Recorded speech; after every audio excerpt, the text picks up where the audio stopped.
कैसा लग रहा है बोला आप ये पहाड़ का मेला? हाँ बोला आपको तो अच्छा लग नहीं है, हमारे लिए तो बोले मुंडा, ये मुंडा रहे। हाँ देवी का फांटा तो बोल भगवती का परसों अठाड़ का, हम तो फांटा दे दे के बग्गे वाले पहाड़ में। मैं दुई रोमंडी गीत वाला एक साइड सॉन्ग बोलूँ, मतलब एक बाजी गानू, क्योंकि पब्लिक उसको पसंद ही नहीं कर रही। मंग तो बेटा लोगों ने कहा क्या मंग तो बेटा उठ जा बताओ माँ, उसको लोग फॉरवर्ड कर देते थे उसमें। विलेन में तो थोड़ा सा उसने मार दे तो लचक है, लेकिन यहाँ तो उसको स्ट्रांग रहना है मारने के बाद भी। तो उसमें मैंने हमेशा हीरो का रोल किया है, तो चक्रचांद में जो है मुझे ये मेरे लिए सुविधा थी। और इसी खलनायकी में सबसे फेवरेट कैरेक्टर कौन सा है आपका? अभी तक इंतजार में हूँ। नेगेटिव मजा आता है मुझे। नेगेटिव हाँ में नेगेटिव में डायरेक्ट में डायलॉग होना दे मिल दो, फिल्म आज भी चलेंगी, परंतु यह है कि उसके लिए अच्छी फिल्मों का निर्माण हो। मैं बोलूंगा तो फिर जो है कई लोगों को इस बात को लेके बुरा भी लगेगा। ये तो थोड़ा अनुदान का रास्ता खुला, इसके लिए ये फिल्में धड़ाधड़ बन रही है, बाकी फिल्मों का जो धर्रा पड़ रहा है अभी तक कुछ नहीं दिखाई दे रहा है मुझे। अच्छी मूवी सर अभी ऐसा नहीं, मेरे को बताओ ना आप अच्छी मूवी बनी कौन सी है? एक शो, एक हफ्ता, बात खत्म। तो कि लगा साला फिल्म में काम भी करना, पोस्टर भी लगा चिपका पोस्टर। और सिंगर को लेके अगर ये सोच रहे हैं कि हम अपनी संस्कृति को बढ़ावा दे रहे हैं, अपने कल्चर को बढ़ावा दे रहे हैं, इन मेलों को हम बहुत प्रोत्साहित कर रहे हैं, इनका बड़ा उत्थान कर रहे हैं, तो मेरी दृष्टि में कहीं नहीं है। अभी तक हम बीच में कुछ ऐसे सिंगर जरूर आए थे जो चगड़े सिंगर बोलता हूँ मैं, जिनको कि छक छू छू पता नहीं क्या गाया, और वो सिंगरों का पतन भी हुआ।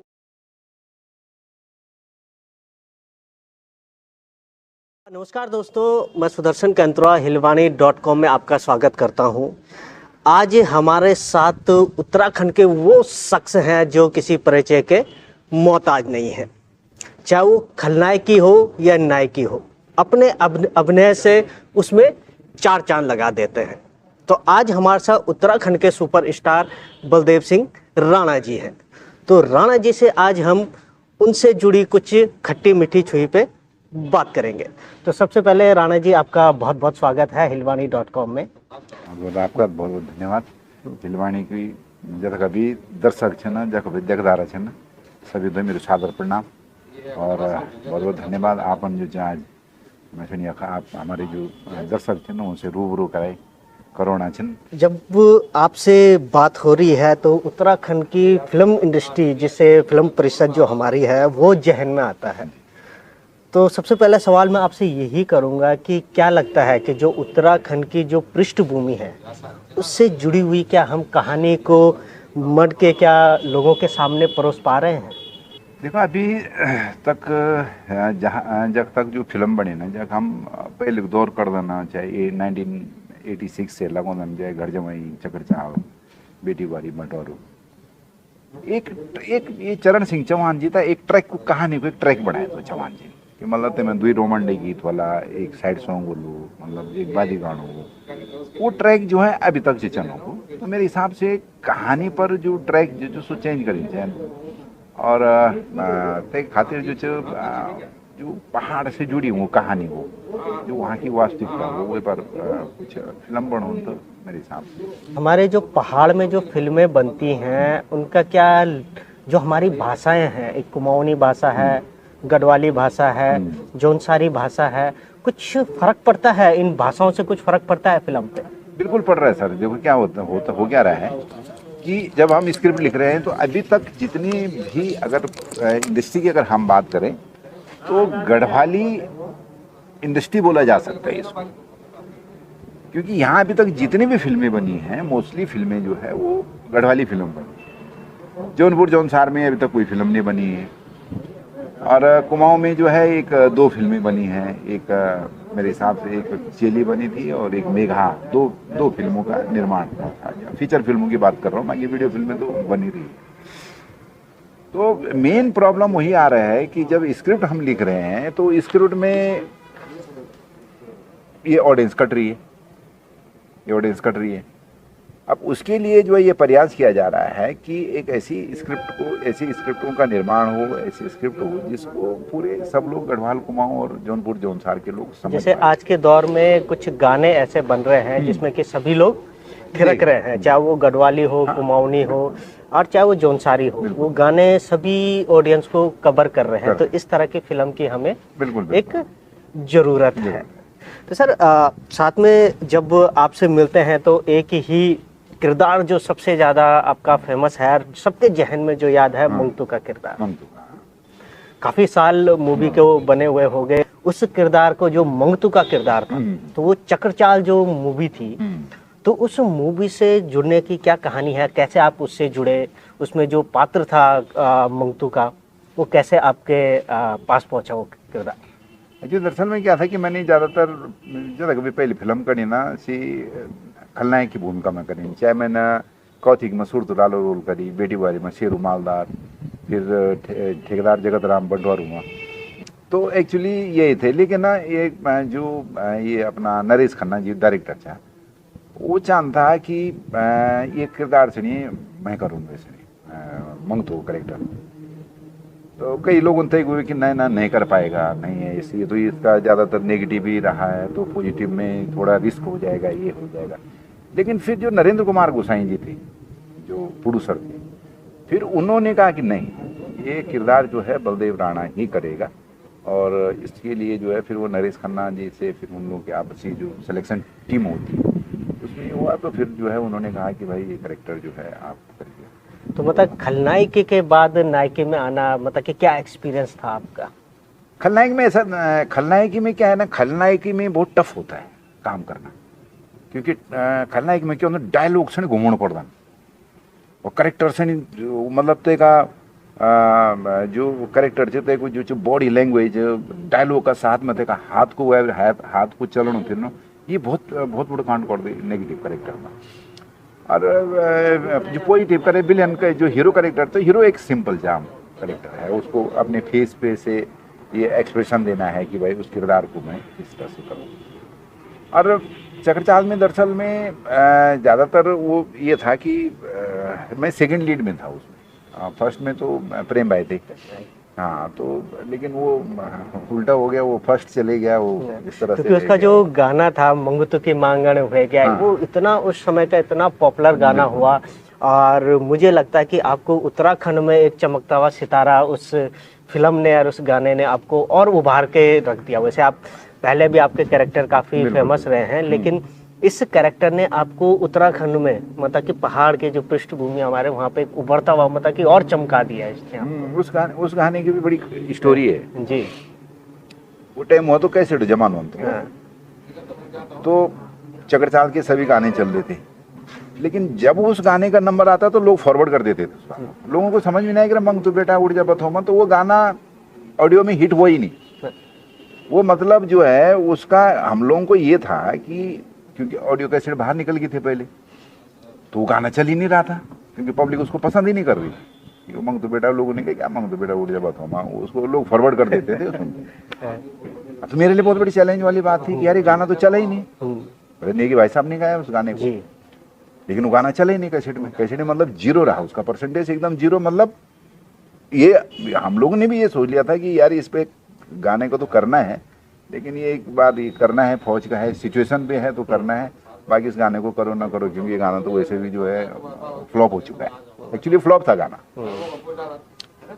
लेकिन फिर उसके लिए जो डांस मास्टर है, डायरेक्टर है, जो कैमरामैन टीम है, उसके लिए फिर एक अलग मेहनत की गई। और उसके लिए फिर ये किया गया कि जो इधर फौज में थे रमेश सिंह रावत जी जो है संतरा गाँव, तो उनकी हमने मदद ली, और उससे जाने के बाद तब हमने गौचर के अंदर जो है वो मिलिट्री का कैंप लिया, मिला हमको। उस टाइम वो वहाँ के कैप्टन कमल सिंह बिष्ट जी थे, वो तो उन्होंने बड़ी वो हमको दिया हो, तो तब उस गाने पे पूरी ताकत लगाई। और फिर इसके बारे में कई दिनों तक हमारा शूटिंग में, ये उस गाने को शूट करने से पहले ये डिस्कस किया कि इस गाने को पिक्चराइजेशन कैसे किया जाए, पिक्चराइजेशन कैसा हो, इसको वहाँ से निकाला जाए, इसको जो फौज की जो रंग रूट है उसके अंदर से इसको निकाला जाए, और निकालने के बाद जो है इसको फिर गाँव ले जाए। तो फिर काफ़ी डिस्कस हुआ, डिस्कस होने के बाद बोला कि चलो भाई इसको करेंगे। फिर उसके ऊपर जो है फिर बहुत मेहनत की गई, मेहनत करने के बाद जो है फिर उस गाने को शूट हुआ, और शूट होने के बाद जब वो पिक्चर रिलीज हुई, तो वो जब उसका जो वो पूरी टीम वर्क होता है, खाली बलदेव राणा का नहीं था, पूरी टीम ने उस पर मेहनत की थी, और वो गाना जो है सबसे टॉप में चले गया, काफी हिट रहा था वो गाना। हाँ, वो टॉप में चले गया। साथ ही जो चक्रचाल मूवी थे उसमें आपका एक एक्शन अवतार भी दिखा था, क्योंकि अब मोस्टली पहले जो हमारे पहाड़ उत्तराखंड की जो फिल्में होती है तो एक्शन का, तो उसमें तो आपका एक्शन भी होता है, वो मसूरी का सीन होता है। जी। जो आपके साथ जो फीमेल कैरेक्टर उसमें थी, तो उसको कुछ गुंडे छेड़ते हैं, तो उस समय मुंगतो का एक एक्शन अवतार भी दिखता है। हाँ। तो एक्शन सीन करना आपको कैसा लगा उसमें? ठीक है, एक्शन तो पहले भी खलनायकी में मैं करता रहता नहीं, था। वो हाँ। हीरो के कैरेक्टर हाँ, का पर ये है कि हीरो के अंदर जो है थोड़ा सा अलग टाइप का एक उसका अलग हीरोइज्म, जुनून सा होता है। विलेन में तो थोड़ा सा उसने मार दे तो मार लचक भी है, खा- लेकिन यहाँ तो उसको हाँ, स्ट्रांग रहना है strong मारने के रहना बाद है। भी। तो फर्स्ट टाइम ऐसा हीरोइज्म में आया एक फाइट सीक्वेंस के लिए, तो उसमें फाइट मास्टर थे, मणि फाइट मास्टर थे उसमें। तो वो बहुत ही अच्छे डांस फाइट मास्टर थे, कई फिल्मों में उन्होंने फाइट मास्टर रहे। तो उन्होंने कहा बलदेव भाई ये है कि नया तेरा बिल्कुल वो थे, थोड़ा सा साउथ इंडियन बोलते थे, तो मैं बोला दादा करेंगे इसको, किया तो अच्छा लगा, बहुत प्यारा लगा। क्योंकि आपने जो नेगेटिव जो खलनायक के किरदार किए हैं, भले वो पिक्चर में या फिल्म में कहा जाए वो नेगेटिव कैरेक्टर थे, लेकिन आपको हमेशा एक हीरो के तौर पे देखा गया है। उत्तराखंड जो हमारी फिल्में देखना पसंद करते हैं, उन्होंने खलनायकी के बावजूद भी आपको हीरो के तौर पे ही देखा है, तो इसमें क्या कहना चाहिए? इसमें एक्चुअली क्या मालूम है कि मेरा एक्चुअली फिल्मों का जो कैरियर रहा, मेरा नेगेटिव कैरेक्टर रहा, लेकिन मेरे जो नाटक है, जो मेरे जो नाटक में जो करता हूँ, तो उसमें मैंने हमेशा हीरो का रोल किया है। तो चक्रचाल में जो है मुझे ये मेरे लिए सुविधा थी, और इसी बात को लेके नरेश खन्ना जी हो गए और विशाल नेथानी जी जो राइटर हैं, डायलॉग राइटर हैं, तो उनको ये विश्वास था कि ये कैरेक्टर को जी लेगा, क्योंकि इसने मंचों के ऊपर जो है ये नायक की भूमिका की है। चाहे तब श्रीदेव सुमन जैसे नाटक हो, तो उसमें सुमन जी का कैरेक्टर भी किया वो मैंने उसमें। खलनायकी में सबसे फेवरेट कैरेक्टर कौन सा है आपका? अभी तक इंतजार में हूँ।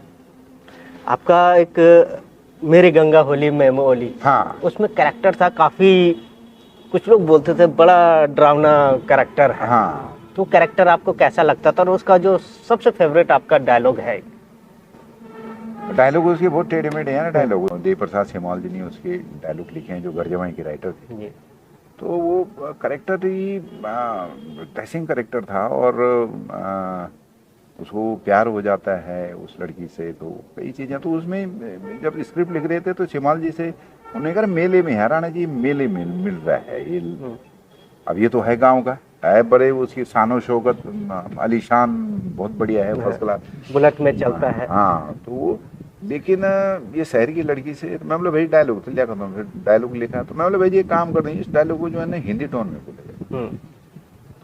तो उस डायलॉग को लिखा तो वो था, पर उसको फिर सेमवाल जी तो एक मजे हुए राइटर हैं, तो उन्होंने उसको जो है फिर वो लिखा, तो फिर वो अच्छा, वो डायलॉग भी बहुत हिट हुआ कि कैसा लग रहा है बोला आपको ये पहाड़ का मेला, तो कहती बोला अच्छा लग रहा है। हाँ बोला आपको तो अच्छा लग नहीं है, हमारे लिए तो बोलो मुंडा, ये मुंडा रहा है। हाँ, देवी का फांटा तो बोल भगवती का, परसों अठाड़ का, हम तो फांटा दे दे के बगे बोले पहाड़ में।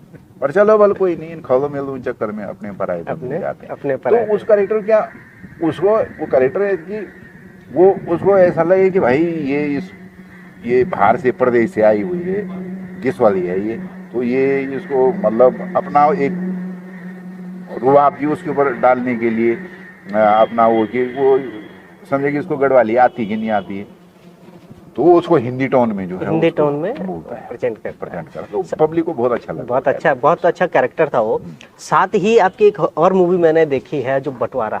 बंटवारे में भी जो आपका कैरेक्टर था वो वायलेंस भी था, ठेकेदार जगत राम, और कैरेक्टर में जो जान थी वो उसका, वो जो रुबाबदार जो कैरेक्टर था वो था। तो बंटवारे की क्या मतलब कैरेक्टर रोल को आपने कैसे जिया? उसके लिए जो काफ़ी डिस्कस हुआ, उसमें भी डायरेक्टर नरेश खन्ना जी थे। तो नरेश खन्ना जी की तो खैर पहले ही हमेशा ही रहती थी कि फिल्म अगर करनी है तो उनकी सबसे पहले चॉइस जो है रहती थी कि बलदेव राणा चाहिए, चाहे नेगेटिव में लो चाहे पॉजिटिव में लो। तो उनको एक हिजी मिल जाता था कंफर्टेबल काम करने के लिए, ताकि जो है उनको ये पता था कि डायलॉग डिलीवरी इनकी प्रॉपर है, कैरेक्टर को समझते हैं। तो उसमें फिर प्रेमनाथ रंगीला जी उसके डायलॉग राइटर थे वो, तो फिर उसमें जो है रंगीला जी से भी काफ़ी डिस्कस हुआ। तो क्योंकि रंगीला जी के साथ तो मैंने कई नाटक कर दिए थे मुझे बम्बई में, और उसके पहले भी उनके साथ में एक श्रीदेव सुमन जैसा प्ले उन्होंने लिखा था, और उसको भी मैंने किया था। तो काफ़ी उनसे करने के बाद जो है डिस्कस करने के बाद तब वो करेक्टर पकड़ में आया कि क्या किस ढंग से आया। आपने खलनायकी की, नायकी भी करी चक्रचाल में, उसके बाद आपने एक ट्रेंड चेंज किया, भूलिए भूली करके आपकी एक फिल्म आई थी। बिल्कुल बिल्कुल। तो उसमें आप पुलिस इंस्पेक्टर के रोल में, जी, तो उससे जुड़ने का वो कहानी क्या थी उसकी? भूली भूली का ये था कि भूली भूली समझो एक कि हमारी एक मेरे परम दोस्त भी थे नरेश खन्ना जी। तो खैर मैं तो नहीं चाहता था कि नरेश खन्ना जी फिल्म बनाई, अभी एक सिचुएशन में है क्योंकि इंडस्ट्री इतना ग्रोथ नहीं कर रही मैंने, लेकिन उनकी एक जिद थी कि नहीं मुझे एक फिल्म बनाई। उनके दिमाग में एक कॉन्सेप्ट था, एक कहानी का, एक भूली की लेके एक कॉन्सेप्ट था। तो उन्होंने फिर कहा कि नहीं राणा जी इसमें करना है, और वो फिर वो पॉजिटिव करेक्टर में फिर उन्होंने चाहा कि पॉजिटिव करेक्टर में फिर आऊँ मैं। तो फिर उस पर काफ़ी फिर डिस्कस हुआ कि ये हुआ। तो मैंने बोला था मेरे को नेगेटिव करेक्टर दे दो हीरो के लिए किसी और लड़के को, उन्होंने कहा नहीं इस करेक्टर को आप ही नहीं करना है। अच्छा, तो आपको नेगेटिव कैरेक्टर प्ले करने में ज़्यादा इंटरेस्ट है या पॉजिटिव में? मजा आता है मेरे को दोनों करेक्टर मजा आता है, लेकिन नेगेटिव मजा आता है मुझे। नेगेटिव हाँ में नेगेटिव में डायरेक्ट में डायलॉग घुमाना दे मिल दो ज्यादा तुम घुमाए सकते हैं डायलॉग। डायलॉग इधर से उधर। हाँ ते में जन की कहीं पर मान लो कि डायलॉग की जन डिमांड अगर राइटर का तो ते पर डायलॉग की डिमांड जो ते पर सणी भी लगाए सकदन, खुणी भी लगाए सकदन, ते भी लगाए सकदन। मतलब ये तो कहूँ क्योंकि उस डायलॉग को फोर्स कैसे मांगू। हाँ अब हीरो के जो लिमिटेशन होता है लेकिन मैं उतना ही बोल दो, क्योंकि उसको सॉफ्ट है ना वो करेक्टर और ये हार्ड करेक्टर है, तो थोड़ा सा उसके लिए थोड़ी ऐसा मेहनत तो करनी पड़ती। जैसे पहाड़ के, हम उत्तराखंड के फिल्म इंडस्ट्री की बात कर रहे हैं और काम की बात कर रहे हैं, तो जगवाल से लेकर अभी तक कई मूवी बन चुकी, कई हिट भी हुई हैं दर्शकों के तौर पर, जैसे चक्रचाल, घर जवाई, कई मूवी हैं जो लोगों ने, बेटी बुआरी काफ़ी लोगों ने पसंद करी हैं। आज अगर लेटेस्ट आज तक की बात करें तो धारी देवी, पितरकुड़ा तक मूवी बन रही है। मतलब कि गढ़वाल को जोड़ के लोग फिल्में बना रहे हैं, यहाँ के कल्चर, रहन सहन, परंपरा पे मूवी बना रहे हैं, लेकिन दर्शक नहीं खींच पा रहे हैं। ये इसका सबसे बड़ा कारण क्या है? देखो दर्शक, हम ये नहीं बोल सकते कि दर्शक नहीं है हमारे पास। लोग ये कहते हैं कि लोग अपनी भाषा बोल रहे हैं, लोग आना नहीं चाहते हैं।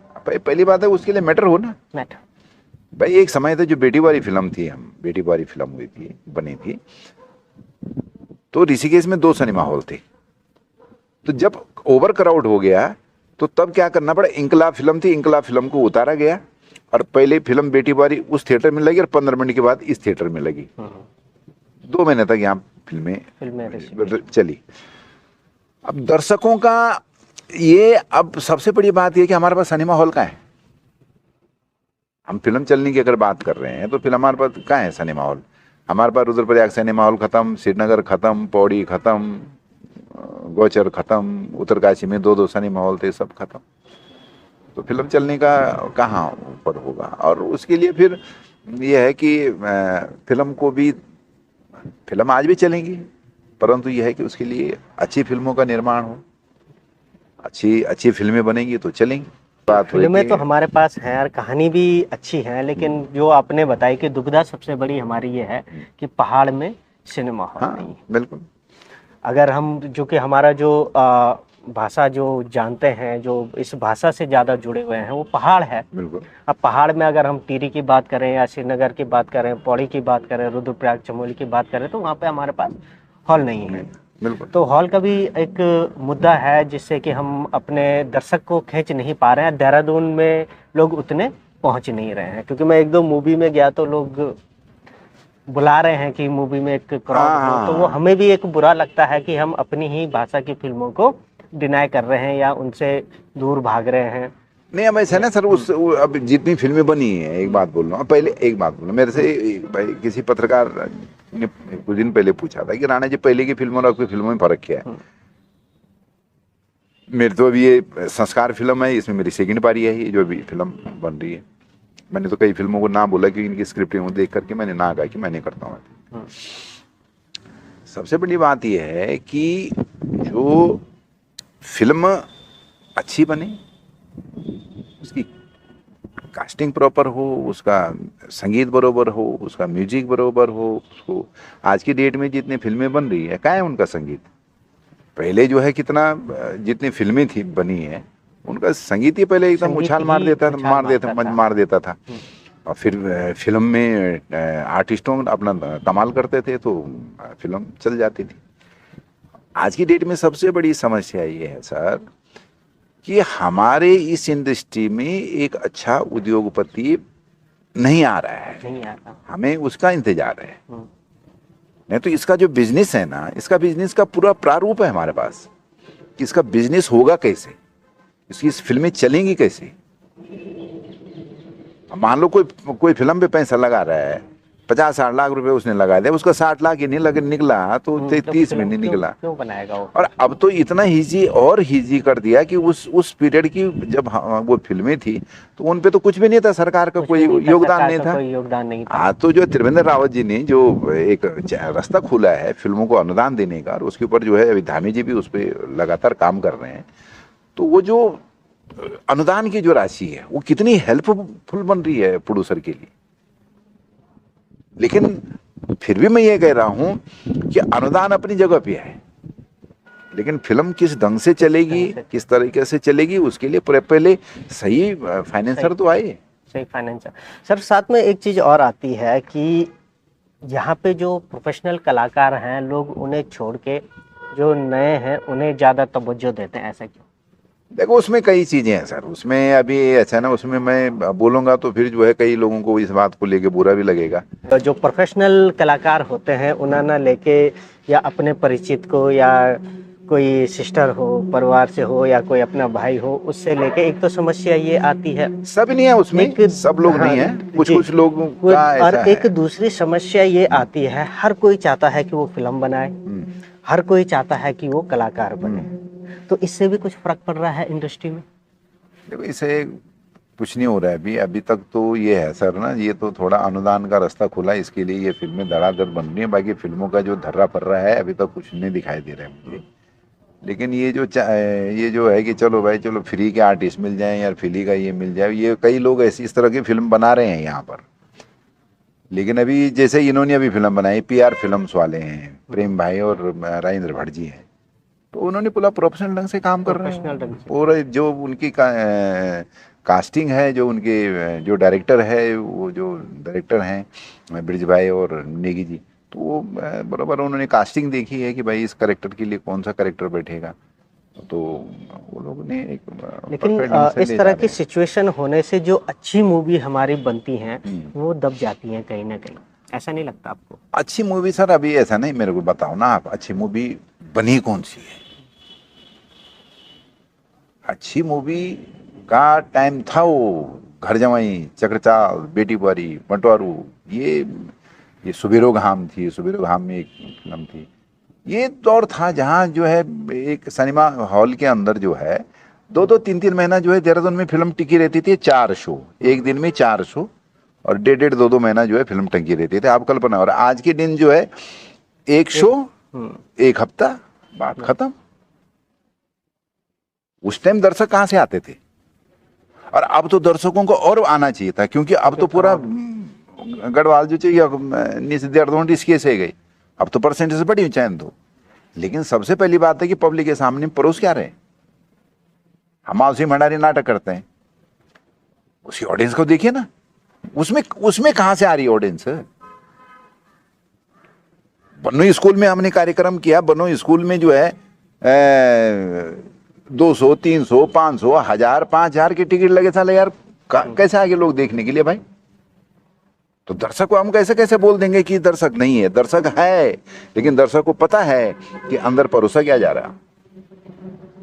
अगर आप अच्छी फिल्में बनाएंगे, अच्छे रंगमंचों का निर्माण करेंगे, तो क्यों नहीं है? दर्शक है, दर्शक है। दर्शक तो मैं बोल रहा हूँ कि अभी भी बहुत है, लेकिन उसके लिए एक प्रॉपर प्रोड्यूसर चाहिए, एक ढंग का प्रोड्यूसर चाहिए। जो हमारा प्रपोजल है, हमारा जो बनाया हुआ है पूरी फिल्म का, कि फिल्म कैसे चलेगी, क्या चलेगी, पूरा हमारा प्रोजेक्ट रिपोर्ट को देखें, और प्रोजेक्ट रिपोर्ट देखने के बाद तब आगे बढ़े। क्या सोशल मीडिया का कुछ इसमें फर्क पड़ा है? देखो सोशल मीडिया पब्लिसिटी के लिए अच्छा मीडिया है। पहले हम तो कि लगा साला फिल्म में काम भी करना, पोस्टर भी लगा चिपका पोस्टर। अब वो सिस्टम निकल गया, अब वो सिस्टम निकला, सोशल मीडिया पे धाड़ कर लेगा तो पूरे को मान लो, सबसे मालूम है भाई फिल्म वहाँ लग रही है, पूरे भारतवर्ष में पता चल रहा है कि फिल्म कहाँ लग रही है, फिल्म का रिजल्ट क्या है वो भी पता चल रहा है, वो क्लियर है। साथ ही फिल्म के लिए तो आपको सभी परिचित हैं ही और सभी आपको मानते हैं, साथ ही आपको एक प्ले में एक स्टेज परफॉर्मर के तौर पे भी लोग जानते हैं, चाहे वो माधो सिंह भंडारी का कैरेक्टर हो, नंदा राज जाट पे आपके प्ले हुए हैं, साथ ही सिरदीप सुमन पे प्ले हुए हैं। तो आपको फिल्मों में और प्ले में क्या अंतर लगता है, और कौन सा आपको बेहतर यहाँ पे अभी जिससे रिजल्ट बेहतर मिला है, किस पे बेहतर मिला है आपको? मेरे को अभी तक जो है बम्बई से लेके और विदेश से उत्तराखंड तक, अभी तक हम लोग को 2 प्ले में हमको बहुत अच्छी रिस्पांस मिला। 91-92 में सिरदेव सुमन किया था हमने डिस्ट्रिक्ट लेवल पे, तो उसका भी बहुत अच्छा रिस्पांस मिला। और जो माधो सिंह भंडारी है आज की डेट में, तो माधो सिंह भंडारी आज मेरे हिसाब से मैं इतना ये बोले नहीं चाहे, बल्कि अपड़ी लाल बल अपड़े घिचन का नाका अपड़ी बड़ा बल कन अच्छे नहीं लगू, लेकिन ये बहुत क्लियर है कि उत्तराखंड में एवर जो माधो सिंह भंडारी टॉप प्रोग्रामों में एक गिना जाता है, लेकिन इसका बजट भी बड़ा होता है और इसके लिए जो स्टेज ही करीबन जो है ये समझ लो कि 70 बाई 40 का स्टेज लगता है और इसमें कई 60-65 कलाकार हैं। तो अभी मेरे जो सिरदेव सुमन हो गया और ये माधो सिंह भंडारी, नंदाराज जात तो हमने की थी, लेकिन जो नाटक है आज उत्तराखंड में अगर हम टॉप पर लाए हैं, मतलब सिर्फ हमने ऐसा नहीं कि खाली उसको यहाँ उत्तराखंड में खेला है, हम बम्बई में भी खेला, हमने उसको विदेश में भी खेला है, और लेकिन हमने जहाँ भी कुमाऊँ में भी खेला हमने उसको, लेकिन जहाँ भी मैंने उसका ऑडियंस देखे, जहाँ उसके दर्शक देखे, आज तक उसमें कोई ऐसा कोई भी दर्शक नहीं होगा जो रो करके बाहर नहीं निकला होगा, चाहे वो मेल हो चाहे फीमेल हो, उस माधो सिंह भंडारी में रो के ही बाहर निकले लोग। तो मेरे हिसाब से वो बेस्ट है और इस टाइम पे उत्तराखंड में सबसे टॉप पे अगर कोई प्रोग्राम है तो वो माधो सिंह भंडारी है। हाँ, इतना जरूर है कि जो आज की डेट में जो हो रहे हैं उत्तराखंड में, जैसे ये जो मेले उले जितने भी हो रहे हैं, तो ये सस्ते टिकाऊ मेले हैं, कल्चर से इनका कोई लेना देना नहीं है, इनको खाली वो चाहिए, वो सिंगर चाहिए, और सिंगर को लेके अगर ये सोच रहे हैं कि हम अपनी संस्कृति को बढ़ावा दे रहे हैं, अपने कल्चर को बढ़ावा दे रहे हैं, इन मेलों को हम बहुत प्रोत्साहित कर रहे हैं, इनका बड़ा उत्थान कर रहे हैं, तो मेरी दृष्टि में कहीं नहीं है। अभी तक हमको किसी हाईलाइट ये है कि चंपावत महोत्सव और मसूरी कार्निवाल के अलावा ऐसी मसूरी कार्निवाल में हमने 2 प्रोग्राम कर लिए माधो सिंह भंडारी के, इतना अच्छा उनको लगे कि 2 बार उन्होंने की, लेकिन यहाँ अभी तक जो है उसको यार बैकुंठ चतुर्दशी के अंदर हुआ, तो कुछ जगह पे हुआ, लेकिन जैसे कि कई जगह हम चाह रहे थे उनको होना, लेकिन नहीं हो पा रहा है वो, क्योंकि वहाँ फिर वही है कि वो 50-60 हज़ार वाले सिंगर बुलाए और उसमें चल भाई नाच 2-4 गार नाच और हिट प्रोग्राम। क्योंकि सर आप उत्तराखंड के कल्चर, संस्कृति, परंपरा से जुड़े हुए हैं, तो जो भी सिंगर जो अभी प्रेजेंट में है, क्योंकि सोशल मीडिया का दौर है, किसी पे कोई रोक नहीं है, तो क्या लगता है कि जो आज के जो नए सिंगर हैं वो संस्कृति को बचाने का काम कर रहे हैं या उससे खुर्द-बुर्द कर रहे हैं? देखो, खुर्द-बुर्द तो नहीं बोल सकता मैं, क्या प्रॉब्लम क्या हो रही है, मालूम समस्या क्या है कि डिमांड है। देखो, समय बदलेगा, अब तुम ये नहीं कर सकते कि कोई ढोंगो नहीं पूजी में ना कोई, वो अपनी जगह पे बहुत उस टाइम पे वो गाने थे, लेकिन अब दौर कुछ और है। सिर्फ गढ़वाल में नहीं, चाहे हम पंजाबी में कहें चाहे हर दूसरी वो में कहें, तो उसमें जो है वो चेंज ओवर तो आया है, लेकिन यहाँ के वहाँ के जैसा पंजाबी है, तो पंजाबी ने क्या किया कि उसको मॉडर्नाइजेशन किया है, उन गानों को किया है, लेकिन उन्होंने अपना ट्रेडिशनल को, फोक को नहीं छोड़ा है, वो उन्होंने उसकी जड़ें जो है वहाँ जमा के रखी है। चाहे हम नेपाल को भी देख लो, आप नेपाल के गानों में भी आज बिल्कुल अलग टाइप के हो रहे हैं, लेकिन उनका जो ट्रेडिशनल जो इंस्ट्रूमेंट है वो उन्होंने उसको पकड़ के रखा है। हमारे यहाँ प्रॉब्लम क्या है, हमारे यहाँ जो भगवती बार दचन लगोना का अर्थ है ढोल करता बोलो बजोना का, तो उसकी फील कहाँ से आएगी उसके अंदर से? तो इसके लिए ये लोग जो है अभी तक उसमें वो परिपक्व नहीं है, इसलिए इनकी जो गायकी है वो इतना परफेक्ट नहीं जा पा रही है।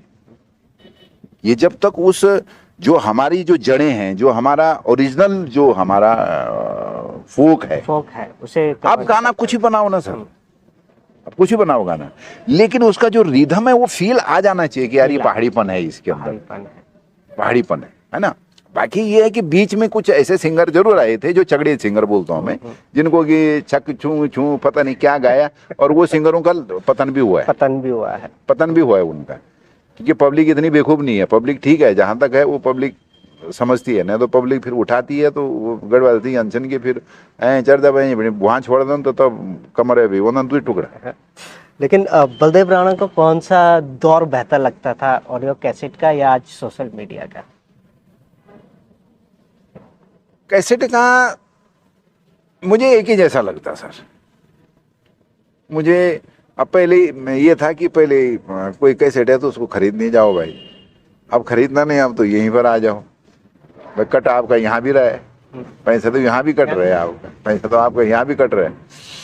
लेकिन एक हिजी रास्ता हो गया, हिजी रास्ता हो गया कि अब मान लो कि किसी पहले ये था कि किसी कैसेट का गाना जो है, पहले तो ये भी होता ना, ये पहले ये भी तो था सर कि अगर 8 गाने हैं तो 8 गानों में तो 7 गाने तो सुपर डुपर हिट थे, एक गाना होगा हिला बोला जो भी होगा होगा, 1-2 होंगे हिले हुए, लेकिन बाकी तो सब मोस्टली गाने सब अच्छे होते थे। तो अब वो 8 गानों की जगह पे एक गाना आ गया, उन 8 गानों की जगह पे एक गाना आ गया। अब एक गाने के अंदर भी वो जौहर नहीं दिखा पा रहे उतना जौहर नहीं दिखा पा रहे हैं। उसके लिए म्यूजिशियन का प्रॉपर चाहिए, प्रॉपर। अब आप देखो, आप एक चीज देखो कि आज की डेट में जहां तक मुझे लग रहा है कि एक दौर था पूरा गढ़वाल, पहले एक दौर था जहां पर जिसने इस इंडस्ट्री को, मैं कह रहा हूं कि एक रास्ता दिखाया, गोपाल बाबू गोस्वामी जी, जो मेरे हिसाब से उत्तराखंड से उनसे बड़ा सिंगर कोई किसी को मैं नहीं मानता हूं, कि जिनको गढ़वाल से लेकर कुमाऊं तक जो है सारी जानकारी जानते थे और उनके गानों को सुनते थे। उस दौर में जहाँ कहीं सुनने को मिल गया गाना, उस वक्त गोपाल बाबू गोस्वामी कुमाऊं लेके गढ़वाल मंडल तक छाए थे, और इंड तक जब तक वो जिंदा रहे। उनसे बेटर सिंगर जो इस नब्ज को जानता था, बाचस्पति ड्यूटी जी हो गए या गोपाल बाबू गोस्वामी, इस नब्ज को जानते थे कि हमने लिखना क्या है जो गढ़वाल तक भी पहुंच जाए। हैं वो कुमाऊं के थे, लेकिन उन्होंने वो लिखा जो यहाँ भी वो उन्होंने लिखते टाइम नब्ज पड़ी है। हमारा जो दायरा है, आज मैं फिल्मों का क्यों बोल रहा हूँ, उनको फिल्मों में भी स्क्रिप्ट राइटरों को इस बात को लेकर करना चाहिए, इसमें मैं ऐसी भाषा का होना चाहिए, रहे वो आपका टोन, लेकिन वो समझ में आए पूरा, कुमाऊं से गढ़वाल और जौनपुर जौनसार से लेके उसको समझ में, तो इस पे काम करने की आवश्यकता है। जो आप स्टेज भी करते हैं, उसका भविष्य क्या है? फिल्मों के अकॉर्डिंग भविष्य हमारे स्टेज का ज्यादा है या फिल्मों का? देखो ये होता ना सर, प्रॉब्लम कहाँ हो रही है कि अलग राज्य हुए 21-22 साल हो गए, सरकारें आती रही जाती रही, आती रही जाती रही। त्रिवेंद्र रावत जी आए तो त्रिवेंद्र रावत जी ने एक ऑडिटोरियम बनाया, हॉल बनाया, जीत सिंह नेगी जी के नाम पर ये बनाया, एक और भी बनाया है, 2। हमारे पास ऑडिटोरियम कहाँ है कि जिसके अंदर हम नाटक को खेल सके। अब मेला को थी तो है ही नहीं कि फ्री में करना है उसको, उसका तो टिकट लगेगा। तो नाटक की ऑडियंस बहुत ज्यादा है फिल्मों से, लेकिन समस्या ये है कि उन नाटकों को हम दिखाएंगे कहाँ? आज हम जो है माधो सिंह भंडारी की 18 प्रस्तुतियां दी गई, हमारे पास और भी स्क्रिप्ट बनी हुई है, लेकिन हमारी हिम्मत नहीं बना। हमारे पास तिलुरो तिली, हमारे पास सत्यवान सावित्री है, हमारे पास ये स्क्रिप्ट नहीं बनी। हमारे पास राजुला मालूसाई है, लेकिन समस्या कहाँ बन रही है कि एक स्टेज बनाने के लिए हमें 70x40 का स्टेज बनाने के लिए, माधो सिंह भंडारी क्या स्टेज बनाने के लिए हमको 5 लाख रुपया खर्चा हो रहा है खाली स्टेज बनाने का। स्टेज बनाने के लिए फिर आर्टिस्ट ये वो सब, कई पब्लिसिटी, वो चीज अलग है। तो इस ढंग, मेरा कहने का मतलब ये था कि अगर उसमें त्रिवेंद्र रावत जी से, मेरे त्रिवेंद्र रावत जी एक ऐसे सीएम थे जो बात को सुनते थे, बात को समझते थे। हमने अनुदान के बारे में भी उनसे जब डिस्कस किया तो त्रिवेंद्र रावत जी ने उसको फोकस किया, और फोकस करने के बाद जो है त्रिवेंद्र रावत जी अनुदान को सुने। जबकि फिल्म नीतियां जो है एनडी तिवारी जी के टाइम से बन गई थी। तिवारी जी के टाइम, ये तिवारी जी की को भी धन्यवाद देंगे हम कि उन्होंने इस नीति को लागू किया था। और वो भी मेरी गंगा होली तो मेमाली के टाइम किया था वो। उसी टाइम पे जब मैं उनको उद्घाटन के लिए गया था बुलाने के लिए, तब उन्होंने सचिवों को बोले, मेरे साथ कई डिस्कस किया उन्होंने, नीति तिवारी जी ने। तो तिवारी जी ने कहा कि कैसा है, तो मैंने कहा गुरुजी ऐसे ऐसे ऐसे ऐसे स्थिति है हमारी। तब वो तो उत्तराखंड की पहली फिल्म है टैक्स फ्री, वो है मेरी गंगा होली तो मेमाली। हाईलाइट यह है कि उस टाइम जो है 15 दिन के अंदर जो है वो फिल्म को टैक्स फ्री कर दिया गया था। लेकिन उसके बाद जो इतना लंबा सफर रहा, इस लंबे सफर में फिर कहीं त्रिवेंद्र रावत जी ने फिल्मों को अनुदान किया, संस्कृति विभाग का जो मानदेय था उन कलाकारों का वो बढ़ाया। कई ऐसे उन्होंने हमारे जो इसके ऊपर था कल्चरल, उसके ऊपर जो है काफी उन्होंने बहुत फोकस था उनका, बहुत बहुत ज्यादा ध्यान था उनका। तो मैंने उनसे, उन्हें यही जो आप पूछ रहे हैं तो वही बात जो है त्रिवेंद्र रावत जी ने पूछी। तो मैंने कहा भाई जी उसके लिए जो है जो कम से कम ब्लॉक स्तरों पे जो है कम से कम एक 50/70 नहीं तो 60/40 का एक स्टेज बना, उसके पीछे 3 ग्रीन रूम में, एक लेडीज, एक जेंट्स और एक वीआईपी रूम, उसके अंदर टॉयलेट बाथरूम हो, पब्लिक के लिए साइड में लेफ्ट और राइट में लेडीज और वो हो टॉयलेट। उसका हमने ये भी बताया था कि इसका फायदा क्या होगा। उसका ये होगा कि कभी शादी ब्याह हो रही है तो उसमें करीबन नहीं भी रहेंगे, करीबन 4 या 5 लोगों को रोजगार भी मिलेगा। उसका किराया रखे ना, चाहे हमको मालसिंह भंडारी नाटक, हमको सिर्फ प्ले करना है तो उसका हम किराया देंगे। अगर उसका किराया अगर हमको 20,000 और 30,000 पड़े तो 5 लाख से तो 30,000 ठीक है ना भाई, वो ठीक है। तो उन्होंने उस टाइम कहा था कि राणा इसका ब्लूप्रिंट बनाओ आप, इस पे काम करेंगे आप। और उनका ये था कि वो खैर इस चीज के लिए बहुत फेमस थी, यस तो ओके और नो तो नो वाली कहानी त्रिवेंद्र रावत जी की। तो उन्होंने कहा था इसका ब्लूप्रिंट तैयार किया, तो उस पर हमने वर्क करना शुरू कर दिया था। जो हमारे पर्वतीय नाट्य मंच की जो टीम है बम्बई से लेके यहाँ तक जो है, फिर उस पर हम लोग जो है डिस्कस करने किस तरह से होगा, किस ढंग से, उसका हम लोग एक ब्लूप्रिंट बनाना शुरू कर दिया था।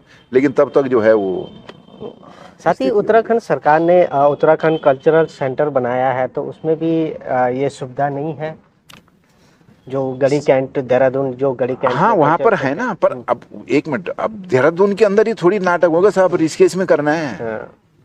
कहाँ है, कहाँ देहरादून में तो बना दिया है, लेकिन हम क्षेत्र में हर जगह हो ना। मैं ये कह रहा हूँ ना कि ऊपर जो पहाड़ी क्षेत्र है उसमें ऑडिटोरियम नहीं बना सकते हैं, वैसे तो 84 में भी बना हुआ है।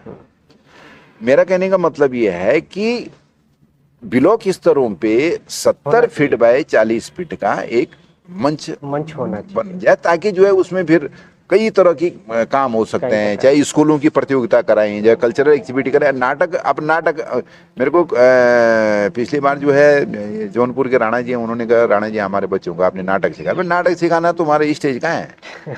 स्टेज तो नाटक तो ब्लॉकिंग पे होता है ना सर, उसकी ब्लॉकिंग होती है कि ब्लॉकिंग में सिखाया जाता है नाटक। अब ऐसा कहाँ सिखाएंगे उनको? तो ये जो जब तक इस तरह के मंच बनेंगे तब जाके कहीं उत्तराखंड की कल्चर जो है वो आगे हो सकता है। ऐतिहासिक पुरुषों पे या जो वीर योद्धाई हैं उनकी गाथाओं पे जो है ऐसे नाटकों का मैं ही क्या, ऐसा कई लोग हैं यहाँ पर उत्तराखंड में जो अच्छे नाटककार हैं, जो अच्छे लोग अच्छा नाटक लिखते हैं। आपका ये अभिनय की शुरुआत कहाँ से हुई है? अभिनय की शुरुआत एक्चुअली मैं 86 के बाद ही शुरू हुई। 86 से पहले तो मैं वही अपना मैं तो होटल इंडस्ट्री के अंदर था। हाँ, तो उसके बाद अभिनय की शुरुआत आपने डायरेक्ट उत्तराखंडी फिल्मों से की कि पहले? नहीं, रंगमंच पहले नाटकों में था मैं। नाटक में रहे। हाँ। तो आपने टीवी इंडस्ट्री या इसमें किसी में काम? टीवी मैंने काफी काम किया है। हाँ। माफिया सीरियल है, मैंने करीबन जो है जो सारा मनोरंजन जो टीवी चैनल है जी। उसके लिए मैंने बहुत काम किया। मैंने उसका प्रोडक्शन डिजाइनर भी रहा मैं।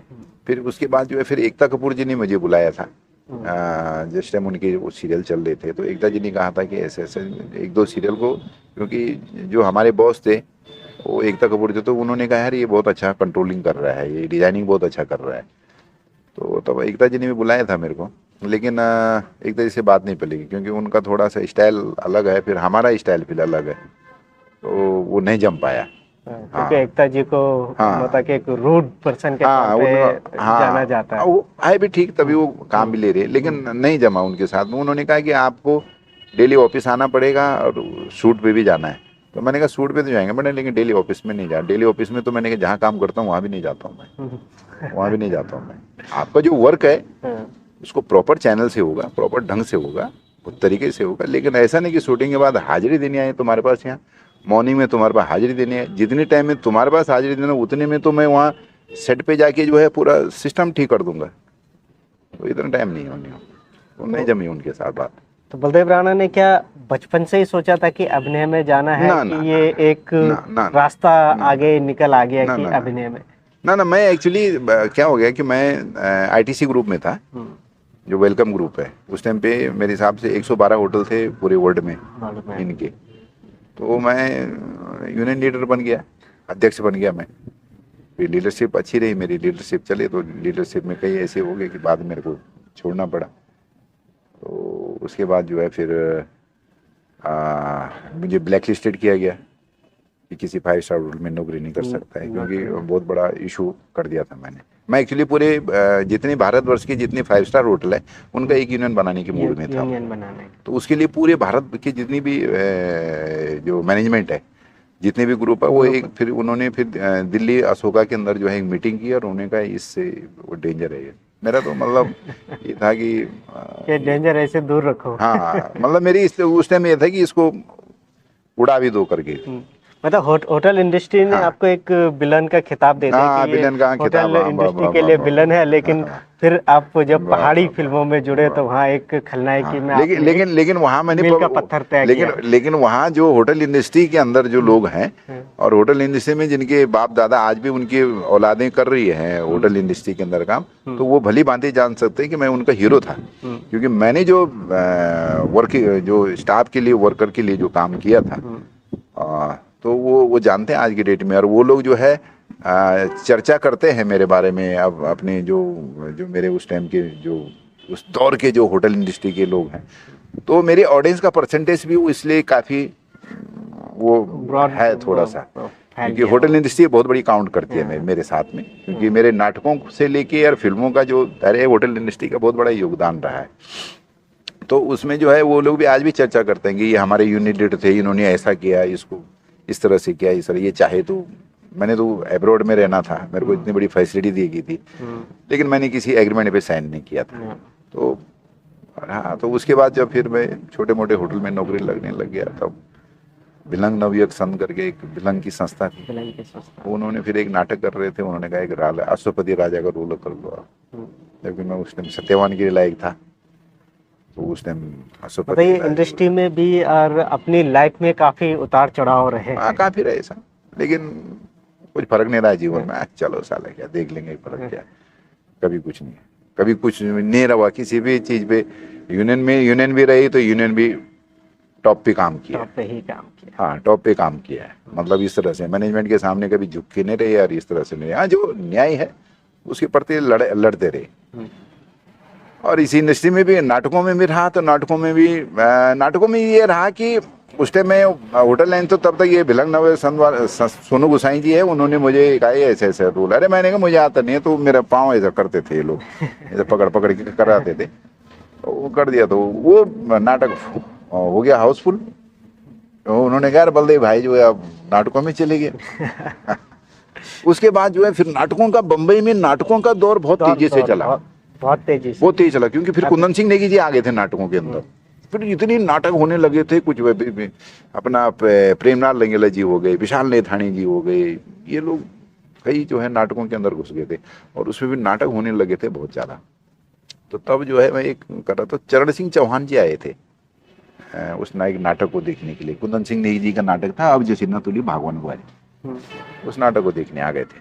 तो उन्होंने मुझे देखा था, वो उन्होंने गिना कि बेटा तेरे को जो है ऐसा रोल करना है उसमें।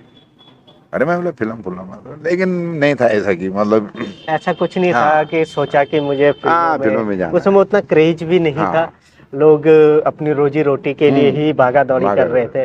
तो एक ट्रेंड आपने उत्तराखंड में ये भी चेंज करने का श्रेय जाता है, भले पुरानी दौर की जैसे जगवाल गरजवें वगैरह बन गई होंगी, लेकिन उसके बाद ट्रेंड गरज जैसे चक्कर आए तो उसके बाद लोग एक्टिंग की तरफ काफी युवा मूव करने लग गए थे। अब मैंने कभी नहीं सोचा, मैं कोई करेक्टर है तो कभी मेरे दिमाग में ये नहीं आया कि मैंने उस करेक्टर को जानने की कोशिश की, इस करेक्टर का है क्या इसके अंदर। और वो इसके लिए मिला, पहले तो मैं गढ़वाल भी नहीं होता ही। मैं तो कई गढ़वाली किताबों को अध्ययन किया, पढ़ाई किया, उसके ऊपर तब जाके इसको लोल तो नहीं पढ़, लेकिन इसी किताब को पढ़ी मैं। ये है, तो इस तरह से था। फिल्मों में खूंखार खलनायक की भूमिका तो निभाते ही हैं, लेकिन अगर असल जिंदगी की बात की जाए तो एक जिंदा दिल इंसान है। तो दोस्तों, कैसी लगी आपको बलदेव राणा जी के साथ ये वार्ता, हमें ज़रूर बताइएगा, क्योंकि चर्चा अगर शुरू करें तो मुझे लगता है वक्त बहुत कम है। चर्चा काफ़ी आगे बढ़ सकती है। अगर आपको इस एपिसोड में बलदेव जी से और आगे कुछ जानना चाह रहे हैं तो हमें ज़रूर बताइएगा, दोबारा हम बलदेव जी से ज़रूर मुलाकात करेंगे। धन्यवाद।